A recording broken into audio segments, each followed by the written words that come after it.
Olá pessoal, tudo bem com vocês?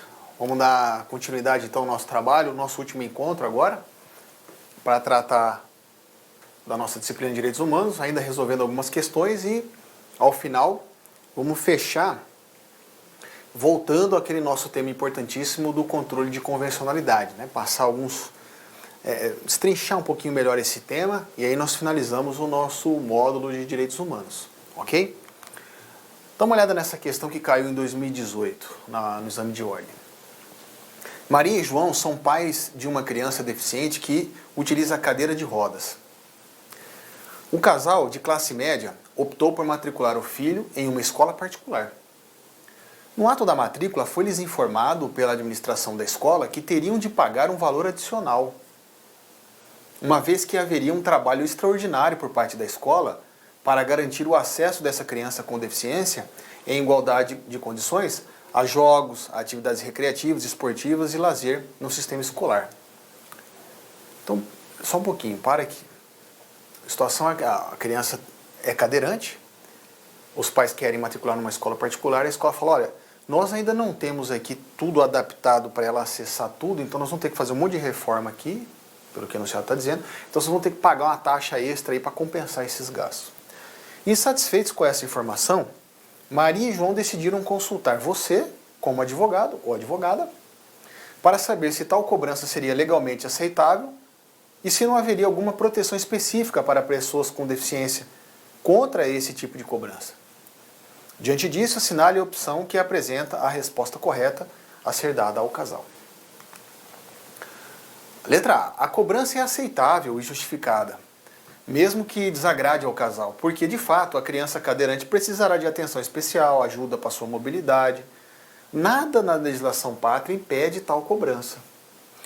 A solução seria a matrícula da criança em uma escola pública. Letra B.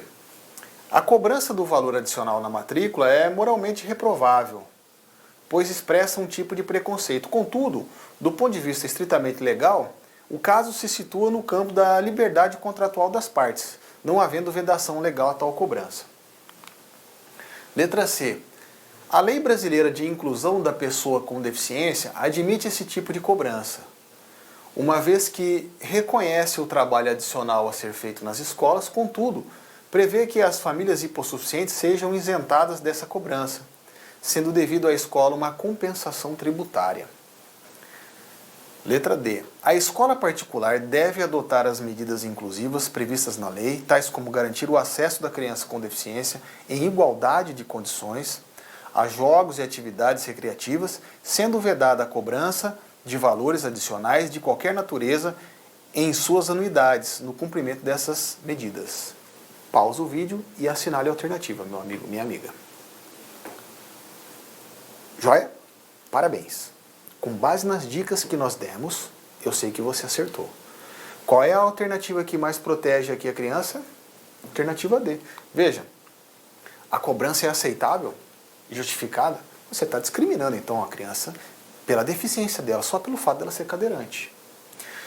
A cobrança do valor adicional é moralmente reprovável do ponto de vista legal e enquadra-se na liberdade contratual? Não. Desse jeito, se for assim, nenhuma escola vai se adaptar às necessidades das pessoas com deficiência. Letra C. A Lei Brasileira de Inclusão admite esse tipo de cobrança? Negativo. Muito pelo contrário. Veja só. Sobrou a alternativa D. A escola tem que adotar tudo e não pode cobrar nenhuma coisa a mais. Veja. Lei de Inclusão de Pessoa com Deficiência, também conhecido como Estatuto da Pessoa com Deficiência, a Lei 13.146 de 2015. Olha o que ela diz. Artigo 28. Incumbe ao poder público assegurar, né? Inciso 2. O aprimoramento dos sistemas educacionais, visando a garantir condições de acesso e de recursos de acessibilidade que eliminem todas as barreiras e promovam a plena inclusão da pessoa com deficiência, do estudante com deficiência. Aí você pode falar, mas peraí, professor. A lei está obrigando ao poder público a assegurar, então isso aqui se aplica às escolas públicas. Olha o parágrafo 1º do mesmo artigo.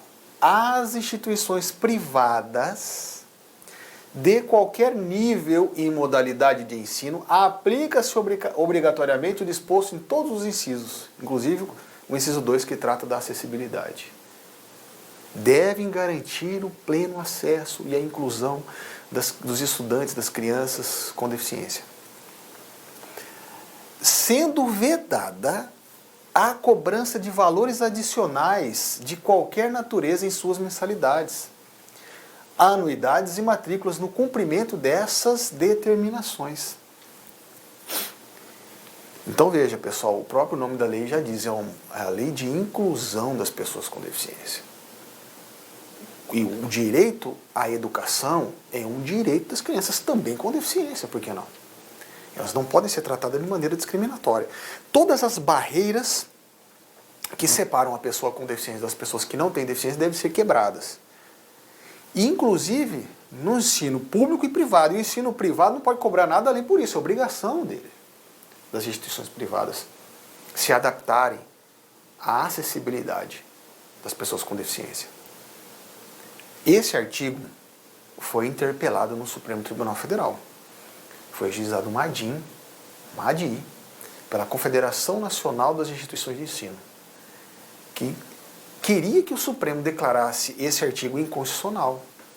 Porque a tese é de que eu não posso exigir uma obrigação das escolas particulares sem dar a conta à prestação, senão estou ferindo o direito constitucional das escolas de propriedade, de liberdade de comércio, enfim. Então, esse artigo sobre a revisão da Confederação das Escolas de Ensino, das escolas particulares seria inconstitucional. O Supremo Federal julgou essa ADI 5357, declarou a improcedência da ação. Não tem nada de inconstitucionalidade aqui. Isso é uma obrigação das instituições de ensino pública e privada para garantir a inclusão das pessoas com deficiência no sistema de ensino. Perfeito, perfeito. Nada mais do que salutar garantir um tratamento igualitário, né, nesses casos. Questão de 2018 ainda. No estado em que você reside há cerca de 15 anos, 5 homens foram assassinados por tiros disparados por pessoas encapuzadas. Houve uma alteração da cena do crime, sugerindo a mesma forma de atuação de outros assassinatos que vinham sendo praticados por um grupo de extermínio que contaria com a participação de policiais. Na época, a Polícia Civil instaurou inquérito para apurar os fatos, mas concluiu pela ausência de elementos suficientes de autoria, encaminhando os autos ao Ministério Público, pediu arquivamento do caso. A Justiça acolheu o pedido e alegou não haver informações sobre a autoria, motivação e envolvimentos policiais. Ponto. Segundo a opinião de especialistas, a apuração policial do caso foi prematuramente interrompida. Não investigou direito. A Polícia Civil teria deixado de realizar diligências imprescindíveis à elucidação da autoria do episódio. Manter o arquivamento do inquérito sem a investigação adequada significaria ratificar a atuação institucionalmente violenta de agentes da segurança pública e, consequentemente, referendar grave violação de direitos humanos. Para a hipótese narrada, como advogado de uma instituição de direitos humanos, assinale a opção processual prevista pela Constituição da República. Cabe alguma coisa aqui? A Constituição Federal fala alguma coisa sobre esse caso? Letra A. O MPF, Ministério Público Federal, deve ingressar com ação diretamente no Supremo para assegurar o direito de acesso à justiça. Letra B. O advogado deve apresentar pedido de avocatória no STJ, a fim de que se garanta a continuidade das investigações. O advogado. Letra C. O Procurador-Geral da República deve suscitar perante o STJ incidente de deslocamento de competência para a Justiça Federal. Letra D. O advogado deve ajuizar a ação competente junto à Corte Interamericana de Direitos Humanos. Então, olhe as alternativas, escolha uma, pause o vídeo, estude, depois volte para nós resolvermos juntos. Beleza? Tranquilo? Essa questão está de graça, pessoal, que tem que acertar. Letra C. Ok? Gabarito, letra C. Isso aqui não existe em lugar nenhum. MPF ajuizar uma ação direta no Supremo para assegurar acesso à justiça. É coisa solta aí que não tem sentido nenhum. O advogado deve apresentar pedido de avocatória no STJ para continuar as investigações? Advogado não pode fazer isso. E se pudesse também não seria avocatória. Seria isso daqui, ó. Incidente de deslocamento de competência para a Justiça Federal. E não é o STJ que avoca, não. E quem pode pedir? Procurador-Geral da República.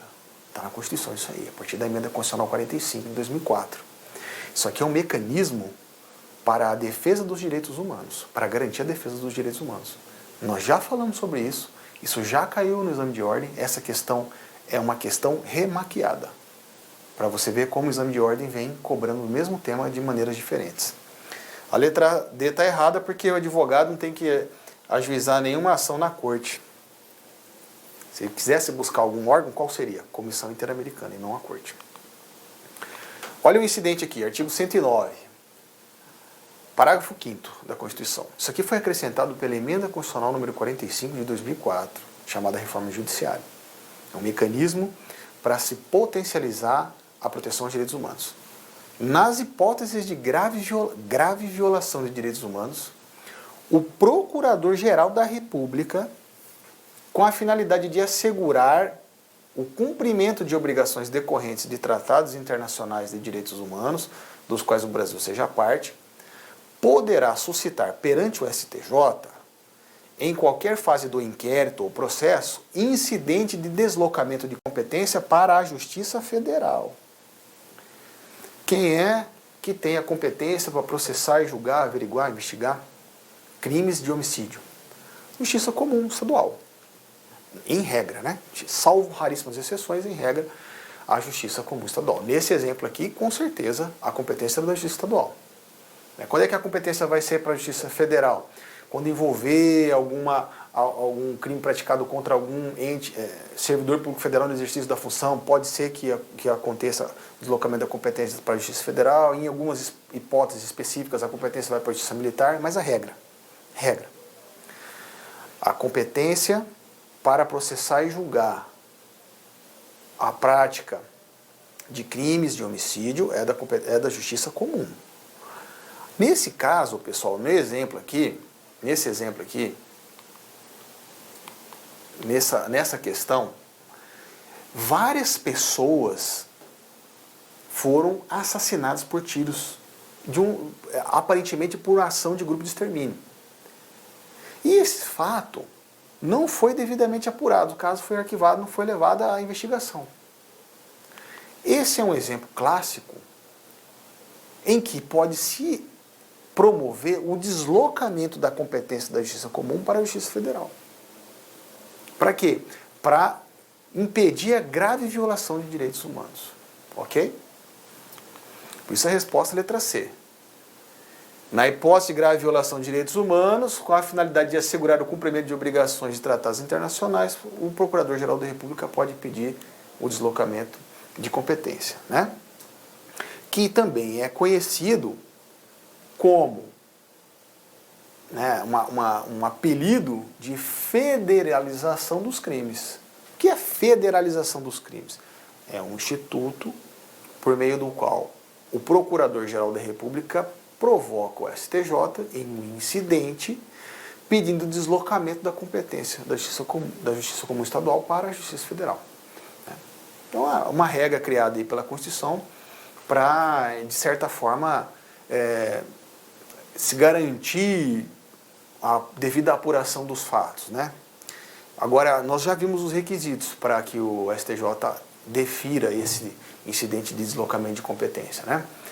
Tem que haver uma inércia, uma omissão, uma incapacidade da Justiça Estadual promover a apuração dos fatos, por aí afora, não é?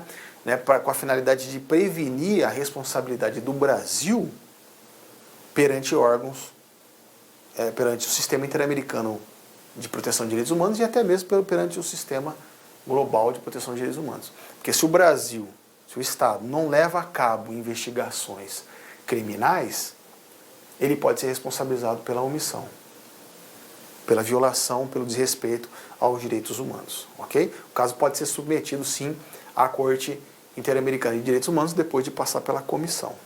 Tranquilo? Joia? Agora nós vamos encerrar nesse finalzinho. Já analisamos muitas questões, discutimos bastante aí, analisamos várias questões de exame de ordem. Você já viu mais ou menos como é o perfil das questões cobradas pela FGV no exame de ordem no que se refere a direitos humanos. Você já tem uma base daqui para frente para enfrentar as provas. Revise essas aulas, acesse o material de apoio que eu deixei à disposição de vocês no portal do LAC. Lá tem todas essas questões comentadas e até outras questões também, que eu não quis trazer para vocês porque não havia necessidade de trazer todas aquelas questões aqui. As mais importantes foram selecionadas para nós discutirmos em aula. E as demais estão no material de apoio, todas comentadas. Lá também tem tudo que nós conversamos nessa aula, tem nesse material de apoio para você ler e se preparar melhor para as suas questões de direitos humanos. Lembre, faça as questões, treine as questões em toda a prova que você for fazer, seja em concurso público ou exame de ordem. Veja qual é a banca que que elabora as questões e treine as questões dessa banca. Além disso, revise as aulas, leia os materiais de apoio e siga a dica para acertar ou diminuir a margem de erro nas questões de direitos humanos. Opte sempre por aquelas. Na dúvida, você não sabendo para onde marcar, está totalmente em dúvida, assinale a alternativa que mais proteja o indivíduo, mais proteja o ser humano. Ok?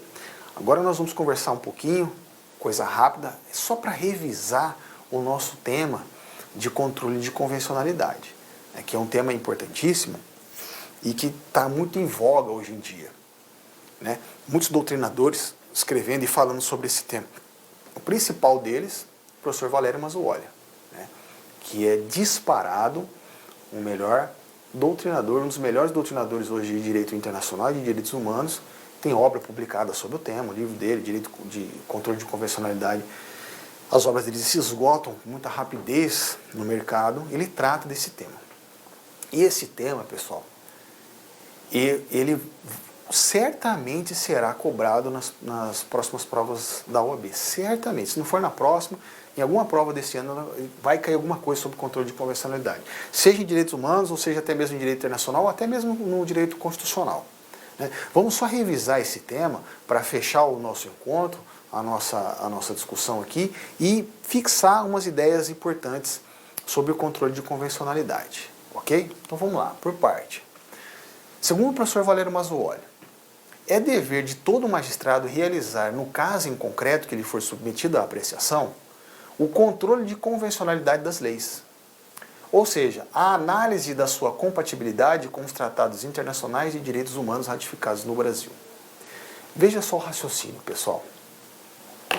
Nós sabemos que no Brasil existem no controle, esquece um pouquinho o controle de convencionalidade, vamos para o controle de constitucionalidade. Veja só, no Brasil existe duas formas de controle de constitucionalidade jurisdicional. Você já estudou isso em direito constitucional, você sabe. Existem basicamente dois meios do poder judiciário exercer o controle de constitucionalidade de leis. Duas formas. Existe o controle concentrado e existe o controle difuso. Ok? Controle concentrado de constitucionalidade, como o próprio nome diz, ele se concentra em um órgão. Ou o Supremo Tribunal Federal, dependendo da situação, ou tribunais de justiça estaduais, dependendo da situação. Por exemplo, se a parte, o autor legítimo, do controle concentrado de constitucionalidade, quer impugnar uma lei estadual em face da Constituição Federal, ele deve ajuizar essa ação no STF, ela se concentra no Supremo Tribunal Federal. Se o autor quer impugnar uma lei federal que ofende a Constituição Federal, ele vai buscar o STF. Agora, se o autor quer questionar uma lei municipal em face da Constituição do Estado, ele deve procurar o Tribunal de Justiça do Estado. Ou se ele quer questionar uma lei estadual que ofende a Constituição Estadual, ele deve procurar também o Tribunal de Justiça do Estado. Esse é o controle concentrado. Ele se concentra em um órgão, ou o STF ou o Tribunal de Justiça. Ok? E os legitimados estão ali no artigo 103 da Constituição Federal. Né? São todas aquelas pessoas ali, aqueles grupos que podem ajuizar a ação de controle de inconstitucionalidade, as várias ações. Ação direta de inconstitucionalidade, ação declaratória de inconstitucionalidade, a DPF, por aí afora. Ok? Já o controle difuso, ele é difundido em todos os membros do Poder Judiciário. Todos os membros do Poder Judiciário podem exercer o controle difuso de constitucionalidade de leis. Ou seja, todos os juízes no Brasil, desde o juiz lá da cidade mais linda do estado do Mato Grosso, que é Jaciara, que por sinal tem o juiz mais bonito do Brasil, que trabalha lá na segunda vara civil, o nome dele é Walter Simeone.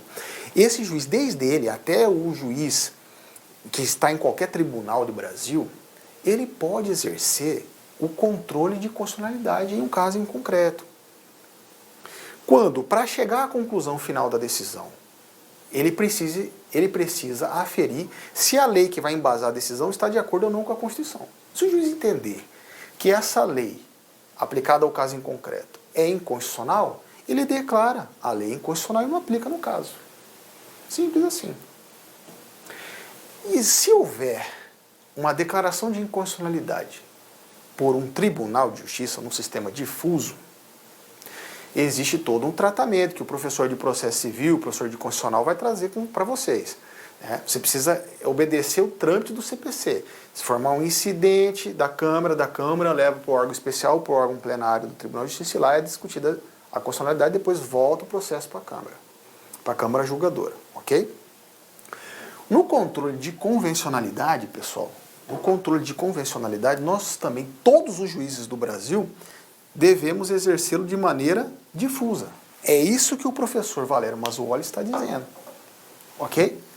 Ou seja, além do poder dos juízes exercer o controle de constitucionalidade difuso, eu posso, na condição de magistrado, declarar uma determinada lei, no caso em concreto, inconstitucional. Além disso, eu devo exercer também o controle de convencionalidade das leis. Então, meu trabalho como juiz aumentou. Todas as vezes que eu for analisar um caso, eu preciso ver, primeiro, essa lei aqui que embasa o pedido do autor, ela é constitucional? Então, ok, vou aplicar. Mas espera, ela não ofende nenhuma convenção internacional, não, de direitos humanos? Se ela ofender, eu tenho que declarar a lei inconvencional e não aplicá-la. Veja, é dever de todo magistrado realizar, no caso em concreto, controle difuso de convencionalidade, que lhe for submetido à apreciação, o controle de convencionalidade das leis, ou seja, a análise da sua compatibilidade com os tratados internacionais de direitos humanos ratificados no Brasil. O que mais que diz o professor Valério Mazzuoli? Então, todas as leis brasileiras que regulamentavam essa prisão aqui deixaram de valer porque prevalece o tratado de direito humano. Então, hoje, pessoal, as 4 correntes nós já conversamos, né? Teorias, né? Estado supraconstitucional, constitucional, supralegal e ordinário. Nós adotamos essa daqui, da supralegalidade. Hoje, nós temos, então, esse esquema de hierarquia das leis no Brasil. No topo da pirâmide, nós temos a Constituição Federal. Abaixo da Constituição Federal, nós temos os Tratados Internacionais de Direitos Humanos. Detalhe, hein? Tratados Internacionais de Direitos Humanos que não passaram pelo rito das emendas. Pelo rito das emendas constitucionais. Ok?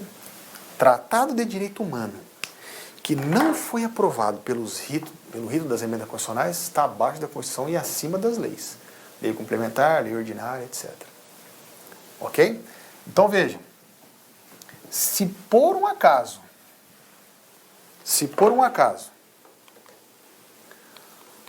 houver um tratado internacional, se por um acaso houver um tratado, aqui está a Constituição Federal, se por um acaso o Brasil aprovar um tratado internacional de direitos humanos pelo rito das emendas constitucionais, 2 turnos de votação na Câmara, 2 turnos de votação no Senado, cada turno foi aprovado por 3/5, passou por isso, ele está no mesmo nível da Constituição Federal. Artigo 5º, parágrafo 3º da CF. Ok? Aqui eles estão no mesmo nível.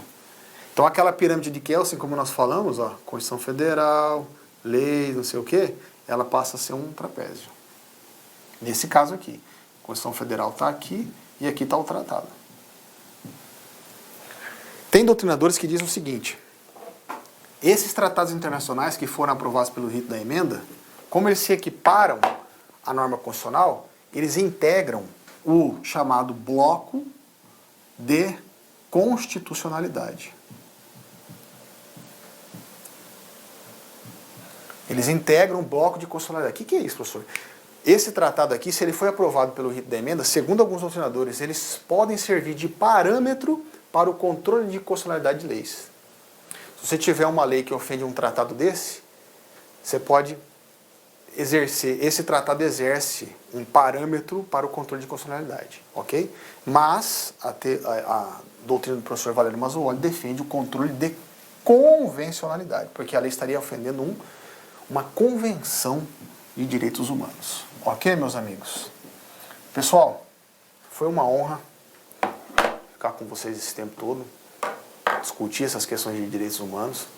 Espero ter passado aí algumas orientações importantes para te ajudar na aprovação da conquista do seu sonho, que é ser advogado, obter a carteirinha de OAB, advogado ou advogada.